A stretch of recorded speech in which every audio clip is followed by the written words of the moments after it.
આ ડોહાન કઈ છે કા પતંગ ચગાવે આટલી ઉંમરે શું છે એમાં જીન્સ નું પેન્ટ પહેરું શું છે તું કાઢ્યો થયો હું થયો છું કાયમ ડોહો કરતો હોસ અને તારી માથાકૂટમાં મારું પતંગ કપાણું તો તું જીઓ સમજી લેજે 5 રૂપિયા ચોખ્ખા લઈશ તારી પાસે પેટી એમ કરો તું શું લૂંટવા ગયો તો વાણો લઈને આ બધા વિડિયો નો મૂકતો લૂંટવા વાળા નહીં મૂકી દે. ઘરના જોવે હે બધું અને મારા ધાબે આવીને તું 4 પતંગ ચોરી ગયો મને બધું યાદ છે 4 નહીં 5 હતા ડોહા તો એ હાથ છેડો જાય ગોત ગોત એ જાય અમને ખબર કઈ નથી જાતો હું તો લૂંટણીઓ શું જ નહીં સેજે એ તો કોક આવ્યું હોય આ ખબર હે સ્કૂલ માંથી તે લઈ હાલો એ કાઈ પહોંચે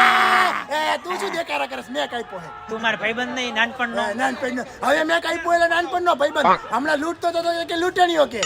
હા ઈ હારું લો હવે મારા ધાબે આવ્યો હું ને તારું ધાબુ હારું હે ને મારા નરિયા વાળું ઘરે એટલે સંભળાવેશ આ પણ હવે એમાં તો પછી કાંઈક તો બીજું શું હવે રાડ પાડવા દે મને ટાલ્યો છે મારો ભાઈબંધ આમ છે હારો મારે એવું રાખે ને કોઈ દી તો એ કોણ છે બાબલા ધીમે ચલાય